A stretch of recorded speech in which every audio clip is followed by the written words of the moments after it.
Comedy नहीं छोड़ सकता, क्योंकि शायद मुझे कॉमेडी ने जिंदा रखा। जब लोग हंसते हैं वो कान में जाता है, एनर्जी आती है। हम क्यों करते हैं जो हम करते हैं? अगर तुम कोई कमेडियन को बोल रहे हो व्हाई यू डू दिस और वो बोले तुम्हें इस तरह का आंसर, मुझे लोगों की स्माइल देखने में मजा आता है यार, दुनिया में खुशी, वो उससे बड़ा माल कोई नहीं, उससे बड़ा इमोशनल मैनिपुलेटर बहन का कोई नहीं है, ठीक है? अगर वैसा तुम्हें को मिलता है, ठीक है? लोग कॉमेडी इसलिए करते हैं, उनको खुद को वैलिडेशन चाहिए, उनको चाहिए कि देखो। नमस्कार। किसी महापुरुष में कहा था कि और फटा टायर कभी भी दगा दे सकता है। इनके साथ में सफर करना, इनके साथ में दोस्ती करना बेकार ही। उसी कटे हुए लंग के बारे में बात करेंगे, जो वैसे तो अपने आप को वो सो कॉल्ड कॉमेडियन मानता है और एक शांतिप्रिय समुदाय से आता है। वैसे उसके कॉमेडी के नाम पर उसके पास क्या है आप देख लीजिए। कैसा है ना, मेरा पिया घर है और Ram ji don't give about your पिया। मेरा पिया घर है, राम जी मैं 14 साल से खुद घर नहीं गया। एंड अगर सीता ने सुन लिया तो वो तो डाउट करेगी।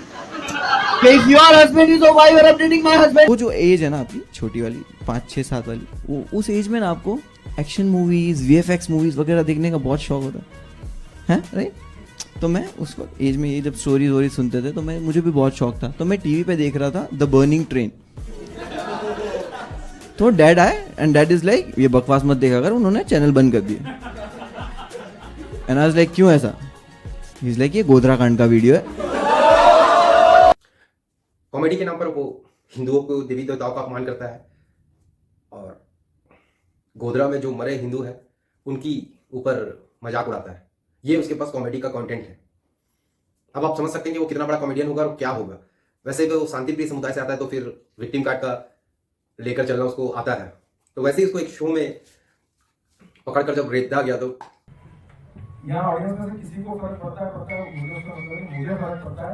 आप आज यहाँ वादा करिए कि इस तरह का कोई भी गंदा मजाक किसी के लिए सेंटिमेंट को हाइड करेंगे नहीं करेंगे, इतना वादा कर दो, बस इतना वादा कर दो। आप बहुत इज्जत और बहुत आबरू के साथ आए। इंटरनेट पे आज कोई भी इंसान लो तेरी माँ का भोसड़ा करता है, ठीक है? आप बहुत इज्जत से आए। आपकी आस्था को जो ठेस लगी है ना वो सच में लगी है। इंटरनेट पे जो गाली देते हैं ना उनको ठेस नहीं लगी है, वो फ्रस्ट्रेट है कि भाई लड़कियों के साथ घूम रहा है, बड़ी अच्छी लाइफ जी रहा है। इंटरनेट पे आपकी कम्युनिटी के भी लोग गाली देते हैं, वो छोड़ दिए। वो वही बोल रहा हूँ, मैं इंटरनेट हिंदू नहीं हूँ, पहली बात समझो आप। और सर आप वहाँ से अच्छे से बात कर रहे हैं, आपके लोग ये पीछे से गाली दे रहे हैं। कोई ना ब्रो रिलैक्स, ठीक है छोड़ जाना दे। ये बात कर रहे हैं हम इनको देख रहे हैं, आप भी तो मजाक उड़ा रहे हैं। किसका मजाक? सर मैं ये कह रहा हूँ ना सर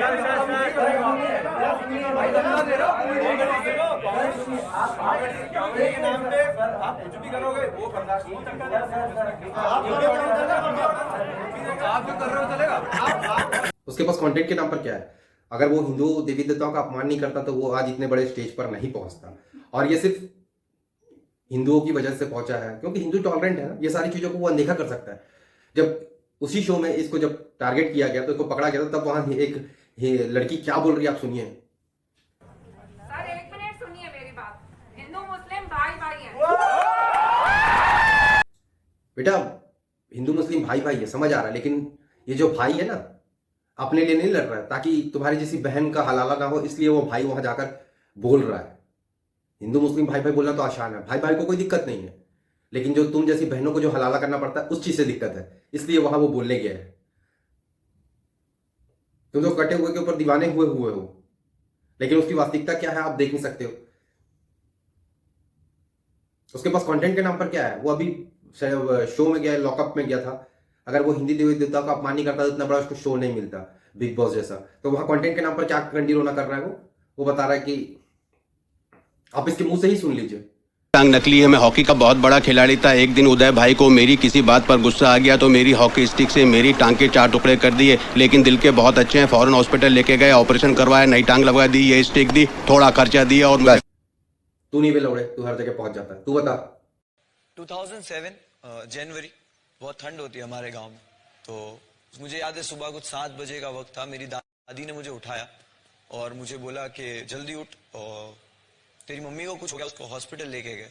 और मैं एकदम उसमें उठा एंड बोले जल्दी भाग जल्दी भाग। सुबह 7 बजे का वक्त था और घर से हॉस्पिटल 10 मिनट रनिंग है, तो 10 मिनट तक मैं भाग के हॉस्पिटल पहुंचा। मैं जैसे ही हॉस्पिटल पहुंचा तो इमरजेंसी वार्ड से मॉम को बाहर लेके आ रहे थे एंड शी वॉज स्क्रीमिंग। अपने पेट पर हाथ रखा हुआ था और शी वॉज स्क्रीमिंग। तो उतने में मेरी बड़ी अम्मी जो थे उन्होंने मुझे साइड में ले जाके बोला कि तेरी मॉम ने एसिड पी लिया है। तो मैं उस वक्त बोला कि तो बोल क्यों नहीं रहे ऐसा? तो बोले ऐसा बोलेंगे तो हम सब प्रॉब्लम में आ जाएंगे। लाइक नहीं, मैं भागकर वो जो मेरी खाला की बेटी थी वो उसको जाके मैंने बताया कि सुनो ऐसा हुआ है। तो she was very shocked. She was like कि पहले क्यों नहीं बताया? उसका ट्रीटमेंट होता है, तुरंत वो दूध दिया जाता, कुछ चीजें होती है। तो जैसे ही पता चला उनको डाला ऑब्जर्वेशन में, फटाफट सारे डॉक्टर्स आए, ये आए वो आए। ये सुबह 7 बजे से लेकर दोपहर में 2 बजे तक चल रहा था। 2 बजे तक जुम्मा का दिन था। I remember I am holding a hand. सब लोग जमा हो गए थे, बहुत सारे लोग, पूरा मोहल्ला था हॉस्पिटल के बाहर। बट मुझे पता नहीं था कि क्या होने वाला है। आई वॉज वेरी ओके कि अभी हो जाएंगे ठीक, अभी ठीक हो जाएंगे वो। तो एक मूवमेंट आया जिसमें डॉक्टर ने आपस में बात करी। मैं देख रहा था उनको और उन्होंने बोला कि तू हाथ छोड़ दे। तो मैं बोला हाथ क्यों छोड़ू? तो बोले हाथ छोड़ दे। मेरे को जबरदस्ती हाथ छुड़वाया। तब मुझे पता चला कि उनकी डेथ हो गई है। मुझे वहां से लेकर निकाला। आज भी मुझे ऐसा लगता है कि अगर मैं जाग रहा होता या उस दिन जब मैं रोज मेरी अम्मी के पास सोता था, उस रात में जस्ट बिकॉज मोहर्रम थी और कुछ फेस्टिवल टाइप था, तो मैं नीचे दादी के पास सो गया था। तो अगर मैं वहां होता और जल्दी पहुंचता तो वो चीज बच सकती थी। द सेम टाइम मैंने रियलाइज किया कि डॉक्टर पोस्टमार्टम में बोले कि इस औरत ने 7-8 दिन से खाना नहीं खाया और ये उनके पेट में कुछ नहीं है, उनका पूरा सब बॉडी का सिस्टम बहुत बुरे लेवल पे है। तब जाके सब चीजें रियलाइज हो रही थी कि 22 साल का एक मैरिज लाइफ उनका बिल्कुल खुश नहीं था। पूरी लाइफ, पूरा बचपन मैंने अपनी माँ को मार खाते हुए देखा, या पूरा बचपन मैंने अपने घर में सिर्फ झगड़े देखे। और उसके दौरान हम इतने छोटे थे कि मॉम, वो जो यहाँ पे जो टास्क आते हैं ना, वो चक्री वाला, पापड़ वाला, वो सब मेरे को मेरी मॉम की इसलिए याद दिलाते क्योंकि मेरी मॉम घर चलाती थी ये सब करके। डैड अपनी ही दुनिया में थे मस्त, वो अपना ही सब करते थे। तो आई रिमेम्बर वो चक्री बनाना मेरे को इसके लिए आता है क्योंकि मैं बनाता था। पापड़ बनाते थे वो हम बेचने जाते थे। तो ये मॉम करती थी और डैड का लाइफ एकदम अलग ही था। डैड दादी सबका अलग था। उनको उतना इज्जत कभी नहीं मिली उस घर में। मॉम को ऐसी लाइफ वो जी रही थी। प्लस मेरी बस यही है इसका कंटेंट के नाम पर कि मेरी एक माँ थे, 4 बाप थे। इस प्रकार का इसका कॉमेडी है, इसका कंटेंट है। ये इसका अपना सिंपैथी लेना चाहता है, लोगों को बताकर कि मेरे पास खाने के लिए नहीं था दाना, मैं चिड़िया को दाना चुन चुन कर खाता था। इस प्रकार की बात कर रहा है ये। तो सलमान खान ने भी बोल दिया, भैया ये तुम गलत शो में आ गए हो, वो DID में चलता है बोलकर। और इसके अंदर हिंदू घृणा इतनी बड़ी है कि मतलब वो जो गोधरा कांड था 2002 का, जो दंगा था जिसमें हिंदुओं को ट्रेन में जला दिया गया था, उस पे मजाक उड़ा रहा है ये। पुलिंग करने का मकसद भी सिर्फ यही था कि ये bogie out of the railway station के एरिया में जाके एंटायर मुस्लिम एरिया जो है वहां पे खड़ा हो जाए।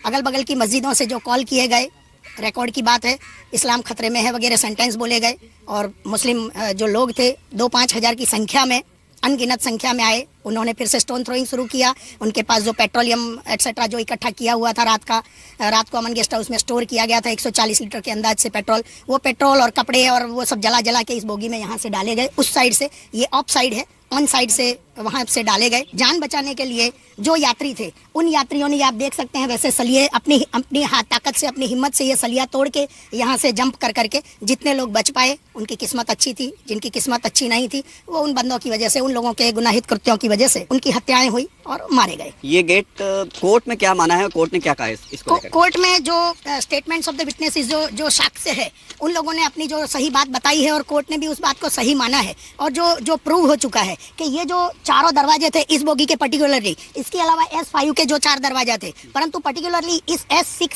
बोगी के 4 दरवाजा को बाहर से तार से बांध दिया गया। वो कंटेंट नहीं, वो बस हेट है। तो मैं टीवी पे देख रहा था द बर्निंग ट्री, और ये बोल रहा है कि 2002 के दंगे में मेरा भी घर जला, विक्टिम कार्ड। जबकि जहां गोधरा में कांड हुआ, ये मुंबई में रहता है, लेकिन गोधरा में इसका घर जल गया। अब सुनिए, आप क्या ही बोल सकते हैं। विक्टिम कार्ड का खेला खत्म नहीं होगा।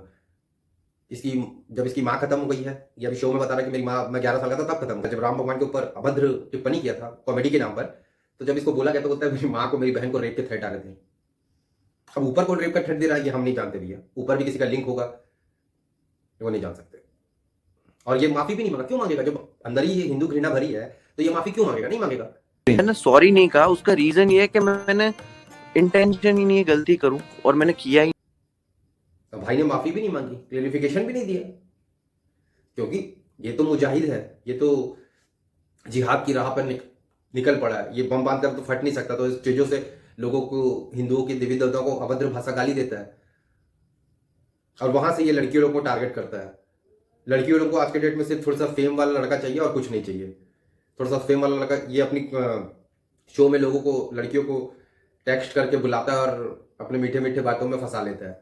वैसे अभी बिग बॉस में इसकी एक जो एक्स बोलते हैं कि जो गर्लफ्रेंड रह चुकी है वो आई है, एक फिलहाल एक नाबालिग लड़की को ये फंसा कर रखा है। ऐसा है ये आपका आइडल। बाकी आप लोग डिसाइड कर सकते हैं कि आप किसको चाहते हैं और किसको नहीं चाहते हैं, कैसे व्यक्तित्व को आप आगे ले जाना चाहते हैं और कैसे व्यक्तित्व को आप देखना चाहते हैं। बाकी शांति प्रिय समुदाय का तो है, तो फिर जिहाद में तो माहिर है। बाकी आप लोग डिसाइड करिए कि ऐसे व्यक्ति को आप लोग देखना चाहते हैं या नहीं देखना चाहते। वैसे तो बिग बॉस में ऐसा माहौल बनाया जा रहा है कि यही जीतेगा, कटमुल्ला ही जीतेगा, लेकिन भारत की जनता को हम बताना चाहते हैं कि अगर आप ऐसे लोगों को जिताते हैं तो आपसे बड़ा मूर्ख कोई नहीं होगा। वैसे तो है भी नहीं, ये सबको पता है। अगर आप लोगों जैसा मूर्ख नहीं होता तो आज ये इतने बड़े शो पर नहीं होता। अगर ये अपने ही धर्म का मजाक उड़ाकर, अपने मोहम्मद का, अपने अल्लाह का मजाक उड़ाता तो ये कहीं कब्र में लेटा होता, उसका गला गर्दन से हटा दिया गया होता। लेकिन हिंदू टॉलरेंट है तो उसी का मजाक उड़ाकर अपने को लाइमलाइट पाई जा सकती है और ऐसे शो में आया जा सकता है। यही इसका मूल सिद्धांत है। ये इतना बड़ा इसलिए बना है, ये हिंदू देवी देवताओं का अपमान किया, इसको वहां से बूस्टअप मिला है, वरना इसका कोई कॉमेडी इतना अच्छा नहीं है जो ये इस स्थिति में यहाँ तक पहुंच पाता। देश में बहुत लोग ऐसे कॉमेडी कर रहे हैं जो यहाँ तक नहीं पहुंच पाए, लेकिन ये हिंदू घृणा से प्रेरित होकर वो हिंदू के भगवान का अपमान कर यहाँ तक पहुंच गया, सिर्फ हिंदू के टॉलरेंस होने के कारण। और ये जिहाद में तो कर ही रहा ही है और 2002 के दंगा का तो मजाक उड़ा रहा ही है, जो इसके अंदर भरा हुआ है जो घृणा। ऐसे ही हम इसको वासुकी नहीं बोल रहे हैं, ये वासुकी नाग है जिसके अंदर इतना जहर भरा है कि आप सोच भी नहीं सकते। हिंदू के घृणा का इतना जहर भरा है। बाकी आप लोग समझदार हैं, बाकी आप लोग डिसाइड कर सकते हैं कि क्या आप कैसे लोगों को देखना चाहते हो, कैसे लोगों को नहीं देखना चाहते। जो हिंदू घृणा से प्रेरित है वैसे लोगों को देखना चाहते हैं तो आप देख सकते हैं। बाकी हमारा यही था कि ऐसे लोगों को लोगों के समक्ष लाया जाए कि आपका आइडल कैसा होना चाहिए। क्या इंस्टा और ये ट्विटर के ट्रेंड आपका आइडल तय करते हैं क्या, कि ऐसा आपका आइडल होना चाहिए जो आपकी सभ्यता का, आपकी संस्कृति का अपमान करता हो? और ऐसे ही छिछोरे लोगों को आप अपने त्योहारों में आने का मौका देते हैं, आपके दुर्गा पूजा में डांडिया करने पहुंच जाते हैं ऐसे लोग। ये सो कॉल्ड आइडल है आपके, जो मौका, कुछ मौका ऐसा बनाते हैं जहां लड़कियों को टच कर सके। मुन्नावर भाई मेरी चारों बहन से शादी कर लो। बाकी आप लोग डिसाइड करिए कि क्या आपका आइडल किस तरह का होना चाहिए और किस तरह का नहीं होना चाहिए। बाकी कुछ नहीं कहना है। बाकी शांति प्रिय धर्म के लोग तो इसको सपोर्ट करेंगे ही और विक्टिम कार्ड तो ये समय समय पर निकालते रहेगा ही। और बाकी वीडियो पसंद आया तो वीडियो को लाइक करें, शेयर करें, सब्सक्राइब अवश्य करें। जुड़ने के लिए बहुत बहुत आभार। जय भारत, जय हिंद, जय श्री राम।